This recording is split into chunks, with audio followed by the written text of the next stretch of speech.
Hey, good morning, Eastern Oregon, and welcome to this June 11th version of AM Alive, AM Alive on the EOA network. Glad to have you with us here this morning. We're going to have Paul Anders with us here in just a bit as our guest. Man, I slaughtered that this morning. My mind was just somewhere else. Yeah. So. It's second Monday. Yeah. Probably. Is that why? I mean, I would use that as the excuse. Yeah, it's the second Monday. That's it. There you go. Yeah. It's not functioning yet. It's too early in the week. It takes me till about mid-afternoon Wednesday. Is that's when you wake up? It just depends. Yeah. Got some Beer Fest tickets to give away. 2 of them.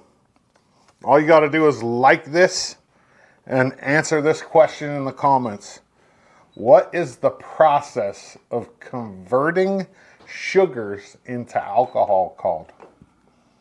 So type your answer in the comments and like this, and you'll have a chance to win 2 tickets to Beer Fest on the 15th at 2 o'clock. It's they're $35 a piece, so it's a $70 value, and you can win them right here. All right. Yeah. Good deal. What was the question? What is the process of converting sugars into alcohol called? Huh. It's easy. That's an easy one. Is it? Yeah, you shouldn't even have to look that up on Google. It's an easy one. Don't answer it though, because they got to answer it. But I presume that is a beer related question. Yeah. Yeah, and I have no idea. I mean, well, it's not just beer. I mean, you can. I mean, there's all. Yeah. I mean. Well, I don't know the answer to that question. You don't? Yeah. Huh? It's in the comments already. All right. Hey, there you go. Which totally makes sense. Yeah. Yeah. Yeah. There you go. Yeah. Bud said, "Bud, you're close, but not quite." Distilling is the process of turning alcohol into stronger alcohol, right? Like you heat it up and it evaporates, and then it. Yeah. Yeah. I mean, have you ever watched those shows where the guys out and they're in dry counties and they have those whiskey stills and they're kind of out, bootleggers, yeah. Dude, I grew up on Dukes of Hazzard. Of course, I'm interested in that kind of stuff. Yeah, you know what's interesting is that so my grandpa was born in 1903, and during Prohibition he was a bootlegger. Yeah, and so that you can. The reason why like distilling alcohol is illegal is because it's extremely dangerous. Yeah. It's not only dangerous the process, but it's also dangerous drinking it if you don't do it right. If it's like so you're just drinking straight poison. I was bear hunting in Idaho about 10 years ago, probably maybe a little bit longer, and we stay with my buddy Tyke. Had he grew up in down in the valley, which is like the poor area of. Yeah. It's like right where Athol is, and so if you go up on the hill, it's all the nice houses, and then down in his buddy basically lived on like a compound. There was like 20 people living there, right? All these different sheds and houses. Yeah. And I'm sleeping on the couch, and it's like 4 o'clock in the morning, and there's people walking in the front door making coffee and stuff. But we had some stuff that the night before that was man, it was what we were talking about formaldehyde. It dang near tasted like that. It was, it was horrible. Yeah. It was not good. Well, wasn't there a point where you smelled it and it's like, I'm not going to drink that? No. Once you get a couple sips in you, it all tastes the same. You must not. You didn't know me when I used to drink. It didn't matter. It didn't matter. I would drink it if it was, Doesn't matter what it was? Yeah. Yeah, it didn't matter. No. Huh. Well, all right. Well, hey, you want to do sports? Let's do it. All right.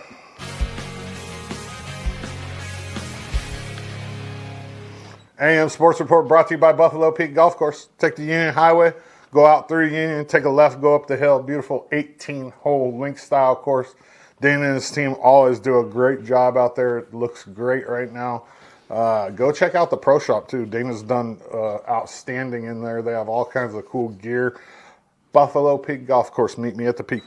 There's not a lot to talk about sports-wise, but we will talk about the GOL all-conference baseball players from LeGrand. First team utility, Quentin Thyler. Infield, Kai Carson, designated hitter, Carter Sequest, and outfield, Carter Peasley. So they were all first team. And then second team catcher, Ryder McAmoyle. First base, Marshall Began. Infield, Landon Hood. And outfield, Griffin McAmoyle. So there's your all-conference guys for LeGrand. Spring sports are done, which means it's like transition into summer baseball, summer softball, and then summer football practice. It's kind of exciting. We're looking for advertisers for the 2024 East-West Shrine Game in Baker City on July 27th at 7 p.m. If you're interested, email us, Kyle at EOA Live TV, or send a message right here on the Facebook or on the Instagram and let us know. We have a bunch of different deals and levels of where you can get your business out there to a regional audience. It's a really cool event and a lot of people watch it. So if you're interested, let us know. Keep tuned into the EO Live Network for more summer sports updates and more about the Shrine Game as we go on. I got a little video to show you real quick. So Gabe, go ahead, fire it off.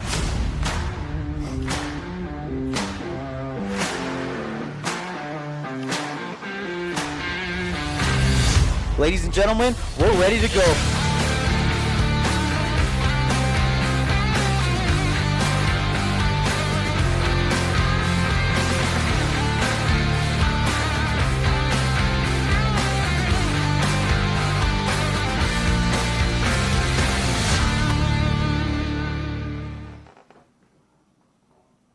And then one more thing before I get out of here with the sports. Cade's Courage, once again. There's the QR code on the screen there. You can scan it and it'll take you to the family's GoFundMe page where you can donate, or you can go to US Bank and donate. If you don't want to use GoFundMe, to the McKinley family. They're going to need some help over the next year and a half, 2 years, battling this cancer. Cade was diagnosed with a form of Ewing sarcoma. He's a freshman 3-sport athlete at LeGrand, and if you have the means, there it is. I also have a whole bunch. Go ahead, pull that down, Gabe, please. I also have a whole bunch of these bracelets here in the studio. If you want one, let me know. Stop by. They're free. It's just in support. It says, "You got this." There's a baseball, some wrestlers, a cross, a tiger, and it says Cade's Courage on it. They're pretty cool. So if you're interested in one of these, let me know, and I'll make sure you get one. AM Sports Report brought to you by Buffalo Peak Golf Course. Meet me at the Peak. Good stuff. I was out there, went and saw Dana the other day. We're trying to figure out how to get a camera out there still. Oh, yeah, a weather cam? Yeah. That would be cool. Yeah, and it was beautiful.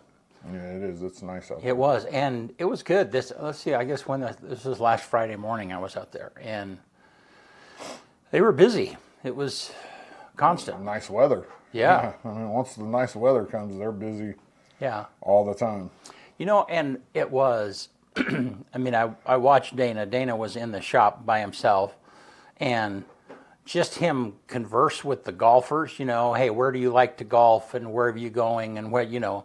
And there were several guys that were coming through. I mean, there were a group of golf buddies, and they were, you know, I mean, they were kind of making the circuit. They were at Buffalo Peak on Friday morning, and then the next day they were somewhere else, and the next day a lot of people do that. Yeah, yeah. A lot of people have like the friend group that goes and hits like 4 or 5 courses over a weekend, or you know, some people do 2 in one day. And it's funny, yeah. And it's a lot of golf. It is, but it was just very. I don't know. The point of it is that it was. It's great that, you know, through the process I just came through. I did a deeper dive into Buffalo Peak and.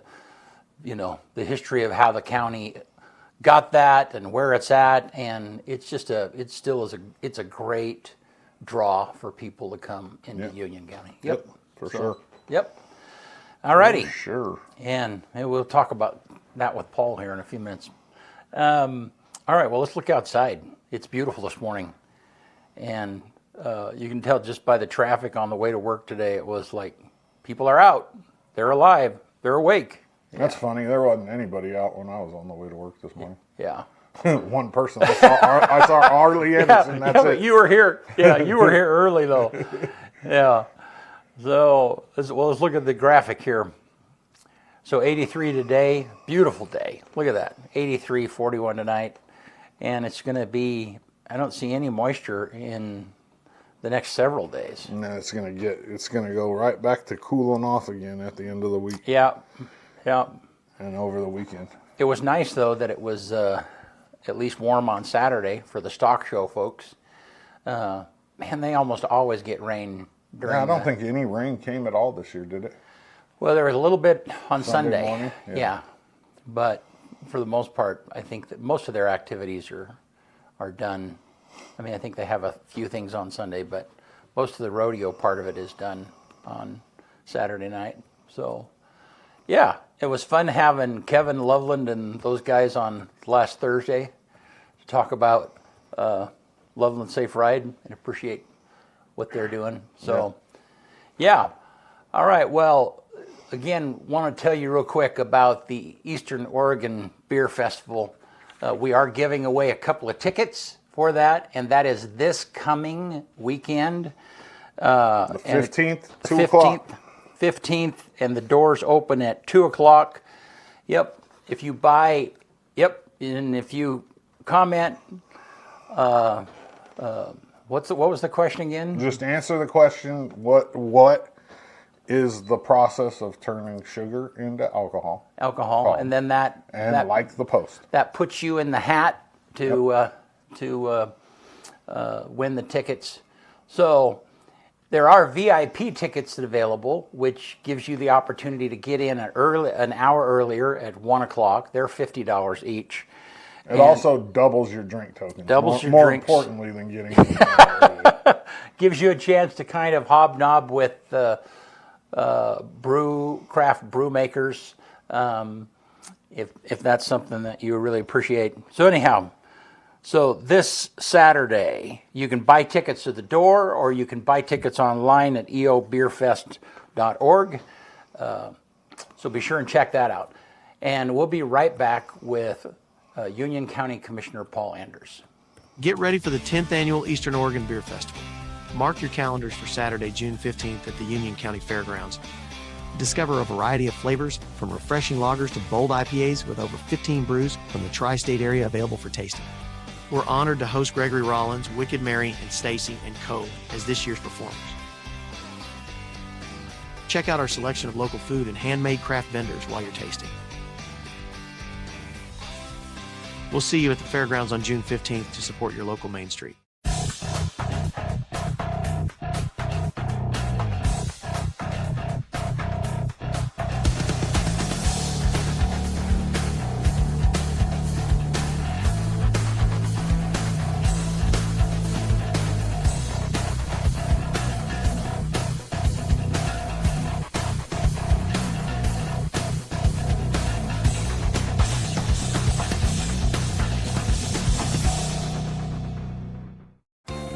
Look up how beer was discovered. It was an accident. Somebody dropped yeast into a...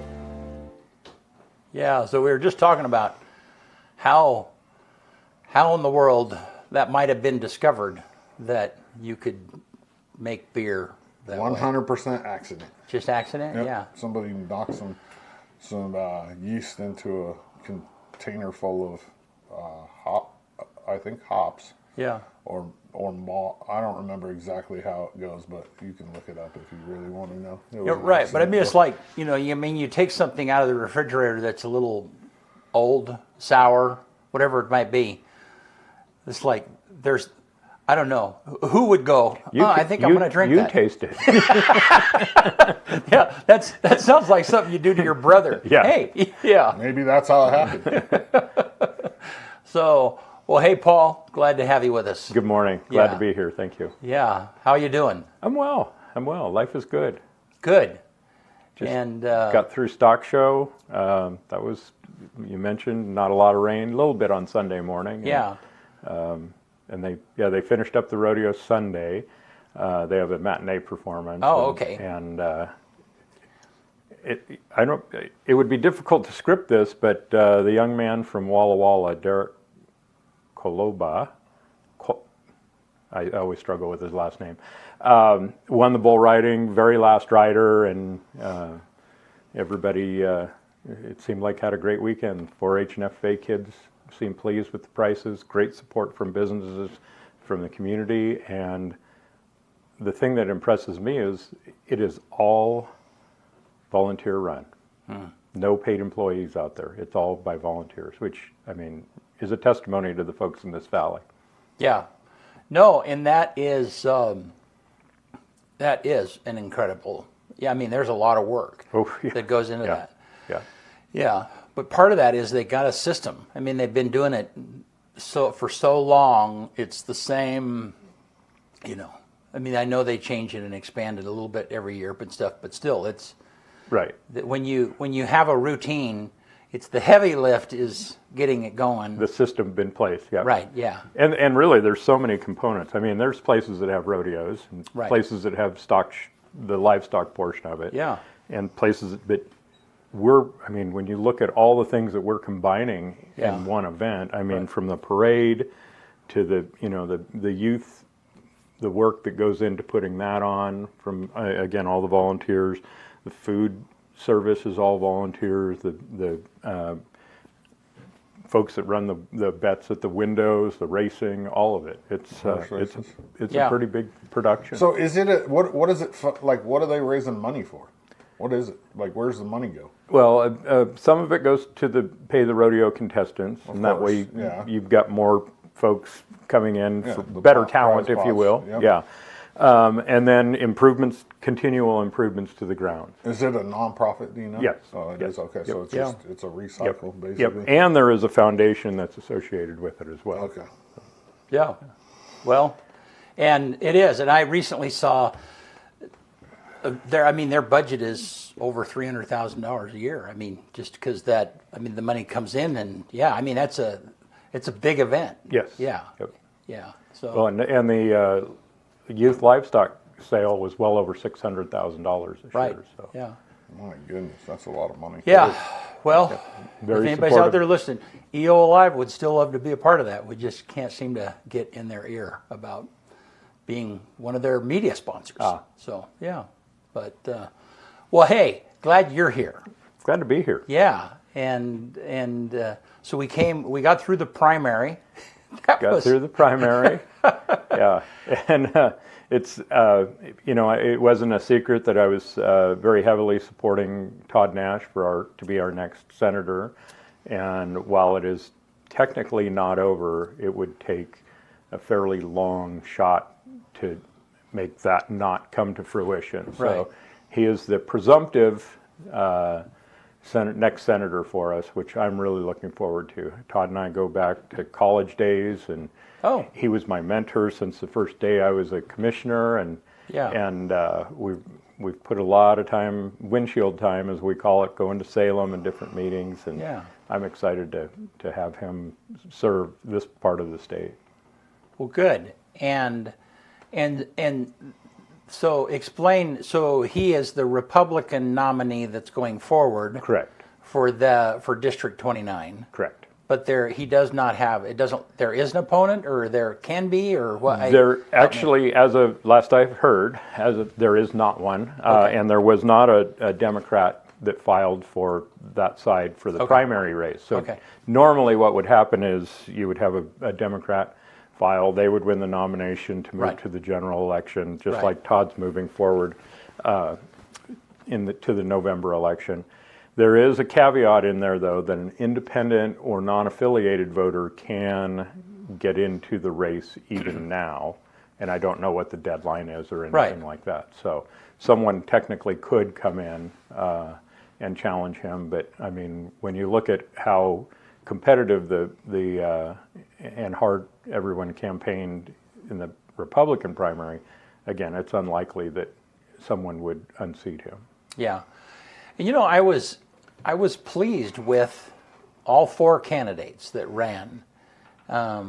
you know, the other three that ran against Todd, you know, and I mean, it was unique and representative, and you know, and I mean, there was a bit of drama in there from time to time, but still, it was just, I don't know, it was healthy, it was good. Well, and even in our local commission race, I mean, when you have 9 people, and you now know how hard it is to put your name on the line and put yourself out there and campaign and I'm really pleased that we had so many people that were interested in it and made such a, you know, you ran a great campaign. Yeah. I think you really did, and it was just that field was so big, and really when you look at the numbers on Commissioner Nash's race, there was a lot of money spent. Yeah. There was an awful lot of money spent, you know, one of the candidates in particular spent an awful lot of his own money, and it did not work. Yeah. So it's politics are interesting. Well, and I don't, you know, I guess if there's one thing that's frustrating to me about the race I was in is how much difference money makes, you know, and it's one thing for people, and I mean, I think you have financed your campaign.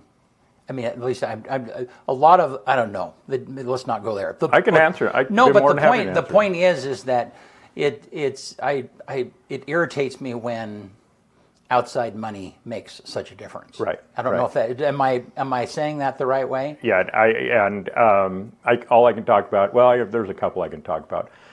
My first one was not all, but a good portion of it was self-financed. Right. Yeah. And I had, you know, people giving me $50, $25, which I'm very thankful for. And I could write volumes about. Right.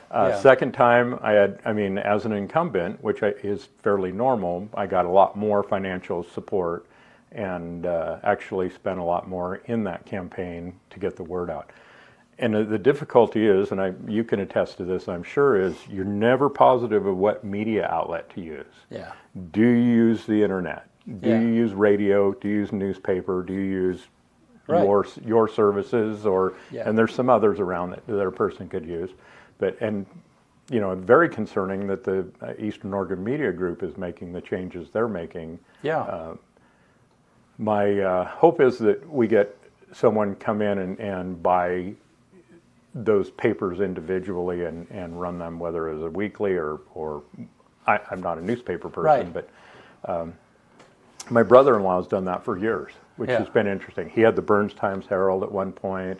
He had another one in the Willamette Valley, that the Springfield newspaper, and then another one in Polk County that he really built up from, you know, kind of in a tough financial spot, and I think there's those people out there that could make a go of it on a much more, probably I would call it, lean model. Yeah. It's just hard. It is. I mean, and we, you know, I mean, when the Observer was sold, I don't know, what was that, 5 years ago? Yes, yeah. 5 or 6 years ago, you know? I mean, I took a hard look at, is that something that we could acquire and make work?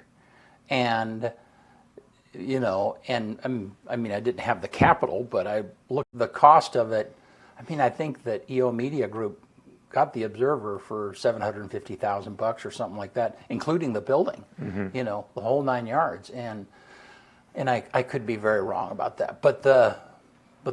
But still, making newspapers, I mean, they've done a lot of stuff to make it go digital, and it's just that's a super hard market. Yeah. And part of it is the way people consume news these days. I mean, do they consume news? I don't know. You tell me your opinion on that. I honestly don't know. I mean, it's, and that's the part of the thing that we're looking into right now as a county, is that we have legal obligation to notify people. Right. And so, I mean, we've got some people looking into it. I called the Association of Oregon Counties and said, what do we do? I said, we are not the only ones in this boat. Right. I mean, a good portion of Northeast Oregon is without a newspaper. And they have not given me an official opinion, but their first reaction was to go ahead and publish in the closest available. It's like, well, I don't know if very many of our folks read that. Right. The newspaper's not going away. They're still going to have a newspaper. It's just going to it's going to be a regional newspaper, and it's online only. Right. So they're taking those 5 newspapers and cramming them all into one, and it'll still be available. You can still subscribe, but it's going to be called like the East Oregonian or something like that. Yeah, but there's some verbiage in the legal process for publishing public notices, legal notices, that actually, to a large degree, refers to as print and media. So it's like, well, how do we? Right. Yeah. I mean, Well, you could probably print something out and put it in town hall on the wall. Right, but Yeah. but I think the point is, and as I've gotten more involved in the county business and so on and so forth, and you guys have done due diligence, but the question is due diligence enough? And I mean, and Right. so then you, to Kyle's point, yeah, the newspaper is not going away, but is releasing stuff into a paper into something that's not going to be widely read, is that enough? Now, I say no to that because it doesn't matter if it's the city or the county or whatever it is. They've got to do everything that they can to be as transparent as possible. Now, at some point, you do whatever you can, and if people don't take advantage of those pathways, then that's kind of on them. But right. And one of the more difficult parts of my job is when we as a board make a decision, right, and 2 days later, a week later, well, I didn't know about right, that. Well, right. I understand that sentiment. I get it, but at the same time, I don't know what you don't know. Right. I don't know what you do know. Right. So it's difficult. I mean, there's legal obligations, and I think that's really where, for me, our future struggle is going to be, is because it's fairly, to me anyway, it's fairly clear on where you would need to go to find the information about whatever topic we're deciding. Mm-hmm. Our website has got all of our minutes, all of our agendas on there, public notices on there, but you look at the Planning Commission, they've got to publish. Very specific legal guidelines, right, to make sure that the public is noticed or right, aware of what's going on. 25 years ago, that wouldn't have been okay, but I think it is today. Right. What's that? Just putting it on your website. As long as you're clear about where it's at, say public notices are here. Yeah. 25 years ago, you couldn't have got away with that. Right. But everybody has the internet now. So Yeah. as long as it's somewhere, you would think that would be good. And that's one of the things that we're expecting the legislature to clarify in this next session. Yeah. I guess I don't think that's okay. I think that because what happens, and you experience this, Paul, is that if you make a change that impacts people's lives, you care about those people. And so there's more of an obligation to not only know that they have access to that information. You feel a personal. We'll put it this way: if I were in your place, I would feel a personal obligation to give them a heads up. Right. And so then, if you know a forester, or you know somebody and you know something's might happen impacting them, you might go to the extra effort to give them a call or send them a message and say, hey, this is before us, and I think this will impact you. You should tune into this. And right. Because we're a small community. That's what we do, So yeah, it's hard. But you can, at the same hand, you can't notify everybody. You can't give everybody Right. heads up. And that's why I'm, like I say, we had the traditional models that Right. people knew if I have to, most people knew Yeah. that I have to, I can go find the information. Yeah. So no, it's kind of and I know that, the city and the commissioners do people show up to the meetings? If they're super interested, it's just the nature of people.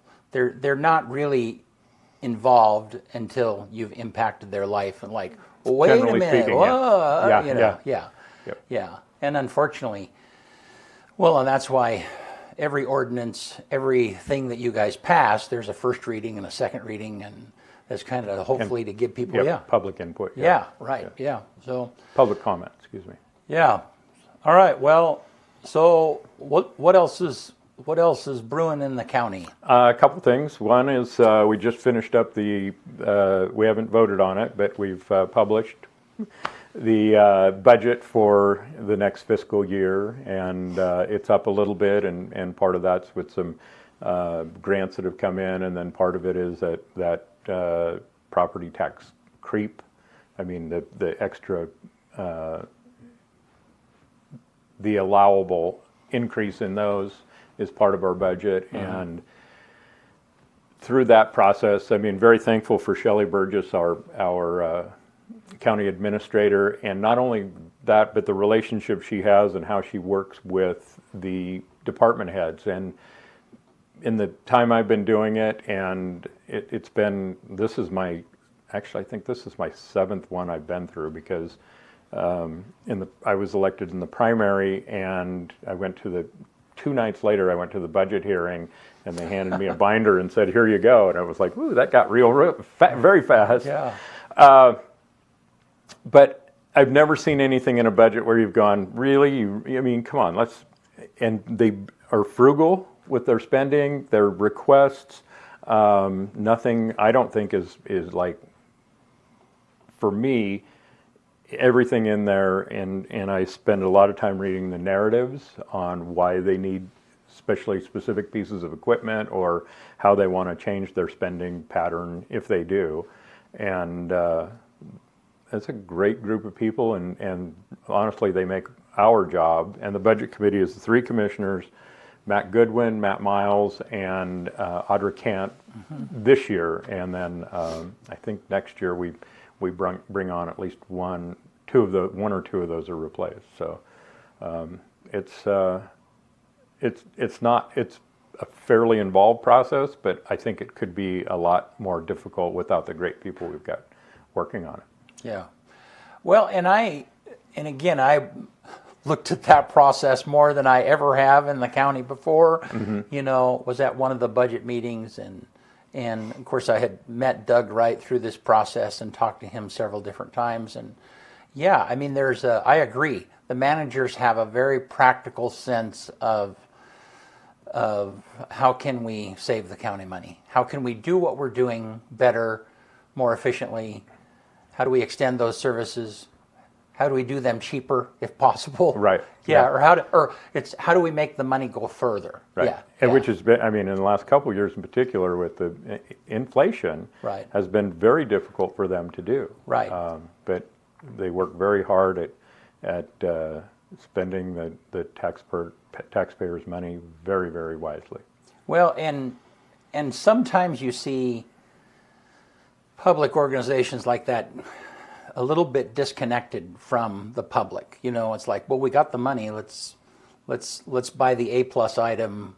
They could probably get by with the B+ item, but they have the money and they buy. And that's sometimes irritating, you know, but if there's a frugalness about it, and I guess that's very helpful. So, yeah. Yeah. And then I'm very excited to be able to tell you and others that I've been selected for what's called REALM, Rural Economic Leaders for Mobility, and that is to try to bring people out of poverty. The director of the Rural Engagement and Vitality Center at Eastern Oregon University, Grace Donovan, and I paired up on this project, and we are one of 10 counties selected nationwide to be part of this program. And all of our expenses are paid for it, which is very nice. Again, budget neutral, which is nice. Right. And what we're looking at is to see if we can put it together, and whether it's even feasible. Really, it's kind of a funded feasibility study for value added. And what I mean by that is we send rail cars and trucks out of this valley with lumber and plywood and particle board and grains and grass seeds and things like that, where it goes somewhere else and someone does something to it manufacturing wise or processing wise and increases that value of it. So what we're looking at is to see if we can get it set up so that we can help or start businesses in this community that are able to put together, lack of a better description, a kit home. So here's your package of dimensional lumber, here's your particle board, here's your plywood, here's your cut list, here's your design, everything, here's where you need to make room for stub outs and things like that. A little bit based on the older Boise home. Remember those? Not really. Yeah, Boise, Cascade, gosh, it was probably early to mid 80s were basically kit homes. Okay. So, and I mean, I would love to be able to have a business in Union County that puts that together and partner with a window maker somewhere and a roofing company somewhere. So basically you'd put these on a semi instead of units of lumber and plywood. It would be the individual components to build a small house. Okay. Workforce housing, or even, a tiny home, if you will. So. Well, interesting. So connect with me. What does Realm do? I don't know. Connect all of that to. What that does is it gives us the tools and explains some processes that we can go through and really gives us the training that we're able to do this, so that hopefully, again, it will come to fruition when we're done with the project. Okay. And then these kit homes would be available to buy, or there would be some granted to. Well, actually, or what's, I think you've heard me say this before. Government is not the answer. Right. And Union County government in particular is not the answer. What we would do is say, okay, we've looked at this. Here's a feasibility study. Here's financing packages. Brent Clapp, you go start a business and basically do a lot of the legwork for them. And and I can't remember whether I said it or not, but this is through the National Association of Counties. Okay. So we again, Grace Donovan from the Rev Center and I were selected for that for the nation. And the next closest one is in southern Utah, and then most of the other 8 counties are much further east. I guess a couple in Texas. So, but from the end user, the person who's needing a home, then this structure is to create an opportunity for them to buy that kit and put it together. More than likely, it would be a contractor that would buy it. So you want an X number square foot home, 3 bedrooms, 2 baths. Here's your options. Okay. And then that company would put that together and work with the contractor and ship it in basically components. And then since the contractor is able to do all of that with less expense or less effort on their part, then they could pass that savings on to. Hopefully, yes. Yeah. Okay. That's kind of especially. I mean, there's been a really big push in the last few years for affordable housing or subsidized housing. Right. And we're to the point now where, and it's been the case, but it just hasn't gotten the attention, is workforce housing. Yeah. Or middle income housing. There's a number of descriptors for it. But and we've got a group in town that's working on some of those right now and really doing a nice job. They're near the drive-in theater in that neighborhood. Yeah. And I think those are going to fill a really much needed area in our community for that, someone that's working, maybe wife and husband, either one, however it works, or a couple working, couple of young kids. They've got, it's within their grasp of purchasing and having a nice place. Yeah. Well, cool. Yeah. So I'm pretty excited about that. Yeah. And I mean, the opportunity was presented to me and I thought, 10 nationwide? What are the odds that we're going to get selected for this? So, but, and we were really kind of short timeline on it. Grace Donovan and I worked on it basically over a weekend and got it knocked out and sent it off and kind of went, oh, we'll see how this turns out. And like I say, fortunately enough, we were selected for this. Yeah. Do you ever get overwhelmed with the number of programs or the number of, as a commissioner, there are so many little components and they add up hopefully to good. That's the point. Yeah. Right. Yes. But keeping track of all of that is dizzying. It is. Yeah. Yes. Well, and beyond that, it's the opportunities that come across my email or desk or however you want to describe it, and it's like, man, that would be great.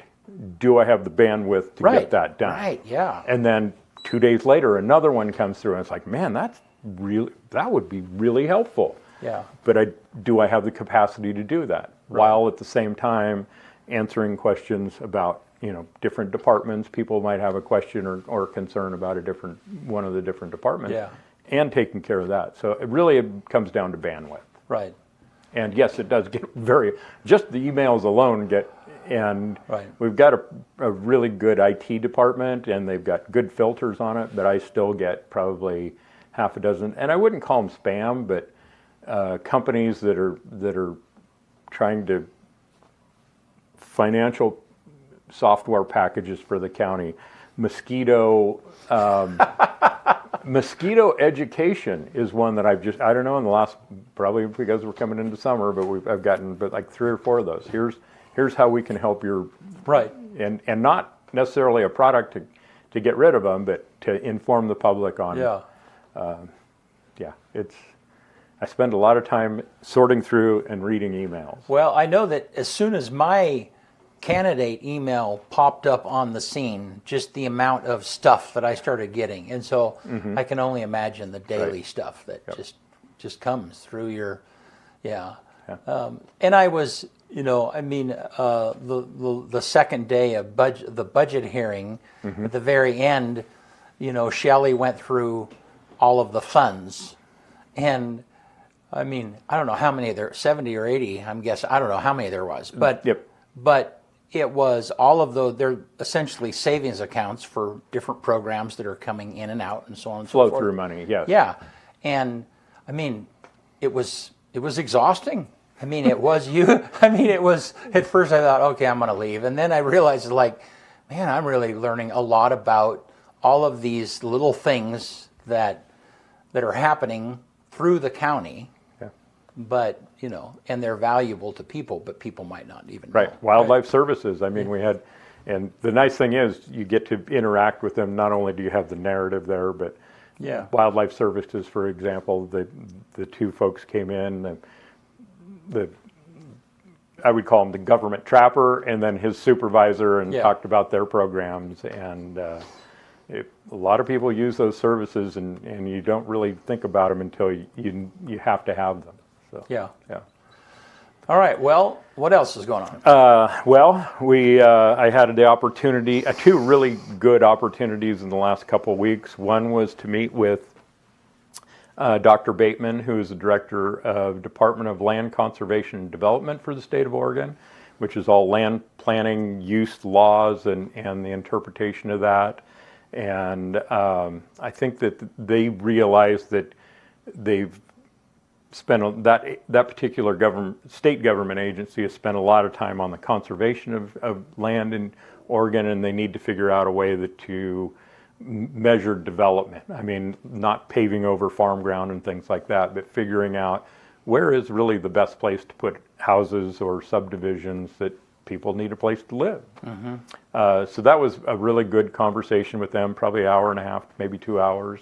And she also brought her deputy director and then her legislative person and talked about some things that they're trying to.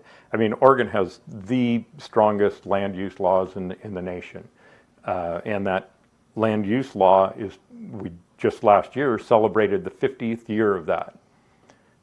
Again, great legislation, but over 50 years, we probably need to make some adjustment and maybe a little bit of modernization in it, so that we can again keep Oregon, but at the same time have room so that people have lived or put businesses or small developments. And that seems to be a choke point that we come to over and over again. Whether that be housing or economic development or whatever the case might be, there's an interaction that I see happening over and over again. And we've talked about it before. Almost every single meeting that I go to, trying to hire people is difficult. Right. Finding a place for them to live is Yeah. difficult. And then if by some way you get that passed or get that done, finding childcare for them. And Yeah. that's the three-legged stool that Yeah. really is so interconnected. And we're all three commissioners and a lot of people statewide and even nationally are trying to solve those problems. But it's difficult because they're so intertwined. Well, and it's funny because during the campaign, I had somebody come up to me and say, hey, I'm really afraid that, this 40-acre tract is going to be turned into housing. This 40-acre farm ground that's by me is going to turn into housing. It's like, that's never going to happen in the state of Oregon. That's just, that is not going to change. What does need to change is a little bit of flexibility. I don't know, that's a whole nother can of worms. But Right. The overall land use laws of Oregon are not going to change. The spirit of those is we're not going to eat up farm ground and put houses. That's Right. the very spirit of that. And that's not going to change. Right. But part of my conversation with the director was, I don't understand this. We can't even, very limited on where we're able, City of LeGrand, City of Cove, City of, doesn't Right. matter, how they expand their urban growth boundaries, Right. which was changed in the last legislature to make it a little bit easier.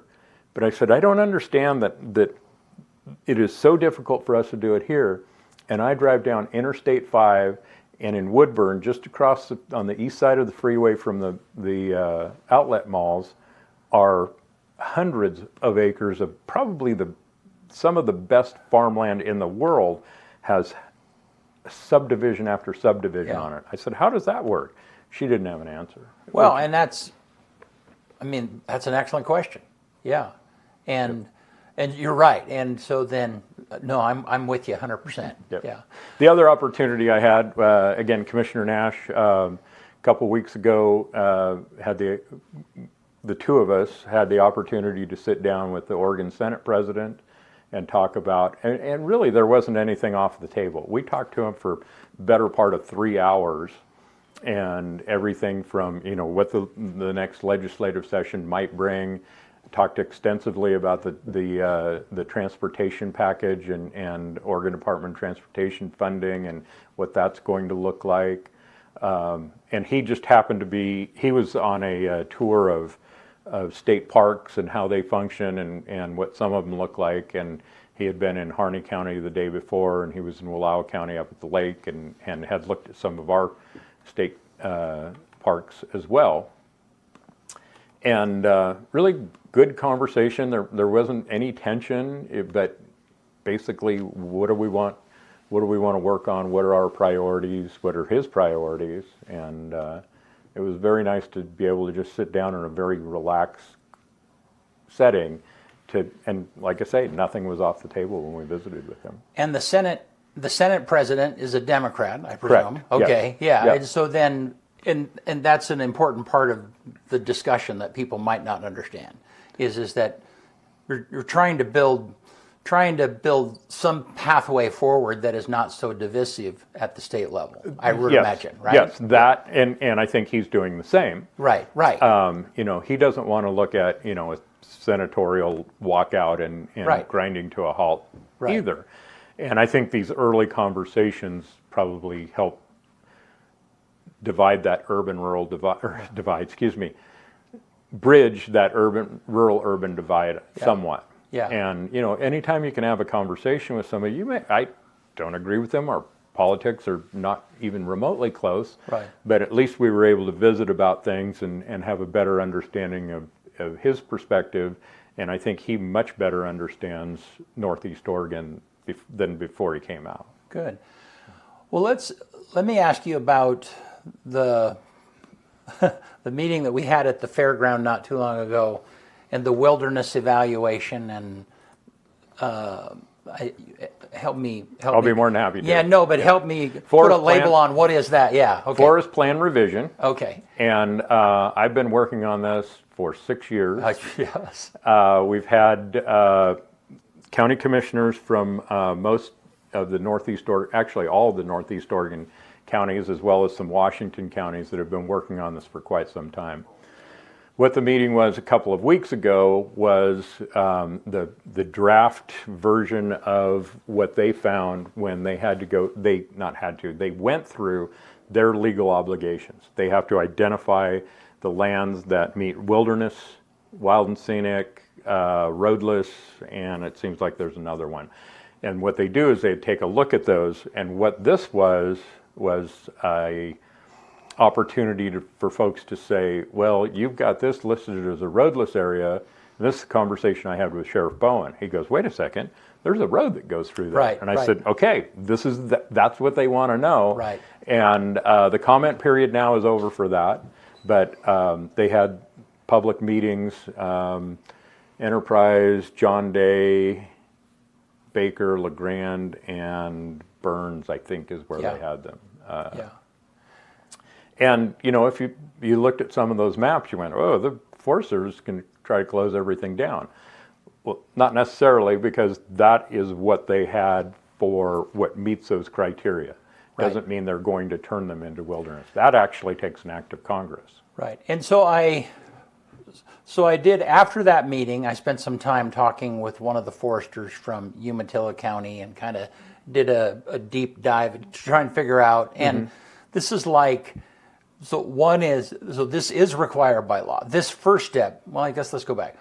People get really uptight about this, but part of this is because of the way they've handled it in the past. Yes. So give us a little bit of a summation of what happened previously. Almost when I took the oath of office 6 years ago, there was a forest plan that had been presented. It took way too long to produce. It was over 25,000 pages. And through that, there was what they call an objections process. Citizens, county leaders, I was not in the county at that point, but Commissioner McClure for sure was part of it. The Wallowa County commissioners were deeply involved, Baker County, Grant County, and the Forest Service received an overwhelming number of objections to the plan. They came out, they heard the people, they heard the testimony, and some of this was by preservation groups as well, that had issues with the plan for one reason or another. I remember this very vividly. I want to say it was early February. You know, I'd been in office for 6 weeks, and Commissioner Beveridge came down the hall and said they withdrew the plan. And I don't understand what you're telling me. Withdrew the plan. They said she said the Forest Service has withdrawn, they shelved the plan. Wow. This has never happened before. Well, and this was, I mean, I was at the meeting that was at the Armory, and there was standing room only. People were uptight about that. I mean, yeah. I mean, no question about that. Yeah. So, and really, I mean, they took that plan and just went, set it on a shelf, said, we're done with it. We're not going to do that. We heard you. We understand. How do we forge a path forward? Yeah. So out of that came what's called the BIC, Blues Intergovernmental Council. Okay. And that includes federal, state, and county folks. At one point, we had probably 45 people at the table. And I will tell you, those first meetings, and we had a mediator from Portland State University, the Hatfield Policy Consensus Center, facilitated it. Those first meetings were not pleasant. There was a lot of bloodletting as far as communities, commissioners talking about the strained relationship they have with the federal government, the Forest Service, and it took, I don't know how many meetings to get to the point where we would actually uncross our arms and have a conversation with them.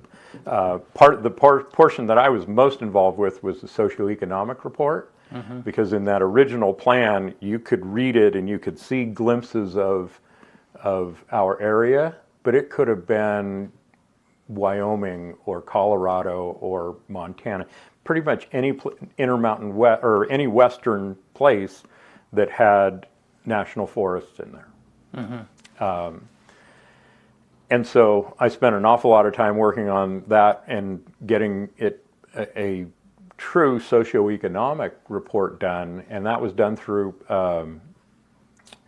Eastern Oregon University, the Rural Engagement and Vitality Center, the REV Center, and they looked at, I mean, all sorts of things. Be more than happy to provide you with the link to it, because it's some interesting reading. And in the summary, if that area where those 3 national forests, the Wallowa-Whitman, the Umatilla, and the Malheur, have influence, 13 counties in Eastern Oregon, 3 in Washington, and 1 in Idaho. If that region were a state, for mean income, we would be 48th out of 50 in states. We have an incredibly depressed economy, and a lot of that is tied to the federal forest policies. I mean, when you look at the number of mills we had in this region, the amount of logging, things like that, it's kind of disturbing to see that, you know, with the decisions that were made and the court cases, litigation that happened to the Forest Service, that I mean, our cut now is, you know, 20 million or 20,000 million board feet, and at one point it was significantly higher than that. The target in the current plan we're working under, which we're obviously working to replace that plan with a newer one, the goal there was 70,000, and we're not even basically a third of that. Wow. So, and no industrial mills in Baker and Wallowa counties. Yeah. That something might not be right there. Right.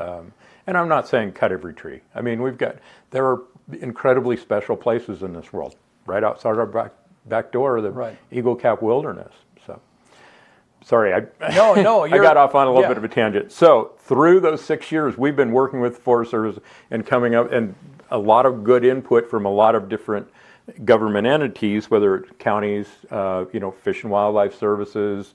They were involved in it and came up with what are called desired conditions. Okay. And the one topic that is most contentious by far is access. People want access to their forest. Right. And I understand that. I mean, I use them. I think you use them. And in that desired condition, which the Forest Service, the tribes, county government, state government, the rest of the federal government signed off on, it says no new set-asides. And that says no more wilderness, no more wild and scenic rivers, no more roadless inventory. Right. So, but there are user groups out there that want desperately to keep it the way it is. Right. And I don't agree with that, because when you look at the number of roads and the number of acres that have been closed off from travel in here, let's take the Wallowa-Whitman, for example. There's hundreds and hundreds of acres east of Union that in Baker County that have been closed off in the last 10 years under the current system. So, so go back. So there are people that want it to stay the same, that correct. They want it to be closed off more? Oh, no, okay. Just the opposite. Right. Just the opposite. They want it's open forest designation. Okay. But under that open forest designation, to me, it seems like there's easier paths for the Forest Service if they chose to close off access. Okay, I got it. Yeah. So, and you know, I think you and I just need to we should have a conversation. I mean, maybe an EO talks just about this, because this be more than happy to. Yeah, because this is super interesting. But just to kind of button up what that meeting was about, that I understand. Okay, so then part of the Forest Service obligation is to do a survey of what the current wilderness is, and is there any new lands that need to be pulled into that? And they're obligated by law to go through that process. Yes. Okay. And so then they presented maps and said, okay, this is the current, in our inventory, in our survey, this is the current wilderness area, and this is the current possible wilderness area, and it's your job as the public. I mean, we're asking for information. They're not trying to increase the wilderness area. They're doing their jobs to find out whether right. And that inventory yeah. is a can rather than a will, if that makes sense. Say that so again. It can fit, not that it will fit. Right. I mean, yeah. so right. Yeah, it meets the criteria, but I mean, and the forest supervisors have been very clear. They don't have any intention Right. of adding additional wilderness. Right. So. But the end project, I mean, so this is like step 2, but step 4 or 5 is access, which people, I mean, they're concerned about that. It's like, okay, what roads are you going to block Well, off? actually, through each of the steps, Right, access okay. is in there. Yeah, And yeah. so, staying in front of the Forest Service Right. saying, we want access has been very important. Yeah. And, and I have no reason to think that we need to close any more roads on the National Forest. Yeah. There are those that are, in different agencies that say, hey, well, we need to close them for this, we need to close them for that. I think that my personal opinion and what I've been advocating for is active management of our forests. Yeah. Which we've been sorely lacking for a number of years. Right. And really part of that is, a big portion of that is federal policy, which Right. I understand. But there's also litigation. I mean, if they want to do a project for even fuels reduction, there's a chance that it's going to be litigated by a group that wants to stop it because they don't agree with it for whatever reason. Right. Yeah. Yeah, we'd love to dive deeper into this. This is good. So is there anything else before we quit that you want to make sure that we're aware of? Just that, stock show just ended. Yeah. Great weekend like we talked about. Summer season, it's one of my favorite times of year. Yeah. Just wrapping up for me. Morel season, I got out a couple of afternoon and evenings to pick some morels. And life in Union County is pretty special. And I'm thankful to be here and thankful for the job. I love my job and thankful for the opportunity to do it. Well, thanks, Paul, for what you do. Yep. Appreciate it a bunch. All right, man. Want to get us out of here? Yeah. Before I do, one more time, answer the question in the comments. What is the process called of turning sugar into alcohol? And I'll give these away on Thursday on the morning show. So we'll give it a couple days for people to answer and to like this post right here. And then I'll do a random generator on Thursday and give away 2 tickets to Eastern Oregon Beer Fest. On this day, which today is what, the 11th of June? 1776, Continental Congress creates a committee to draft a Declaration of Independence. It consisted of Thomas Jefferson, John Adams, Benjamin Franklin, Roger Sherman, and Robert R. Livingston. 1898, the first U.S. Marines, 600 of them, land at Guantanamo, Cuba during the Spanish-American War, which was essentially the start of it. This one's crazy. In 1963, on this day, a Buddhist monk immolates himself in Saigon. It's probably the most iconic Vietnam War picture. I mean, it was in protest of the war, and man, wow, that's crazy. 1991, on this day, Microsoft releases MS-DOS 5.0. 2002, on this day, American Idol was created by Simon Fuller with judges Simon Cowell, Paula Abdul, and Randy Jackson, and it premiered on Fox TV. 2021, on this day, this is another crazy one. A U.S. lobsterman in Provincetown, Massachusetts, survives being swallowed by a humpback whale, completely swallowed by a humpback whale, and he got out. That's crazy. That is crazy. That's crazy. Could you imagine? You're just you're in the whale. You're Moby Dick in it. I was going to say, is his nickname Jonah? Yeah, right? No, yeah, it's nuts. The number one song in the country on this day in 1984, Time After Time by Cyndi Lauper. And then the quote of the day comes from Daith Banger, and it's, details are important. Be observant. One more time. Details are important. Be observant. And then one story before I let you guys get out of here. Yesterday, something really cool happened to me. It's the first time it's ever happened. I was walking on my way home on Adams there, and all of a sudden I hear these little kids yelling, "Dodzy, Dodzy." And it's the first time like little kids have stopped me in public and asked to take a picture with me. It was kind of cool. They're like, "We follow you and all your stuff." Nice. And the one kid was deaf, so I was trying to communicate like on my phone, like typing back and forth. And yeah, Juan, that was pretty cool. Like three little kids. It made my day. It was kind of cool. If it would have been adults, it would have been really awkward and weird. But it was crazy. I loved it. It was awesome. I'm a big fan of little kids. So Yeah. yeah. Good stuff. Fun. It was cool. All right. Thanks, Paul, for being here. Thank you for having me. Appreciate it. And that's awesome. I mean, it was pretty cool. It made my day. Yeah. Thursday, Chief Bell, LeGrand Police Department Chief, will be here with us, and we'll see you then. See you Thursday.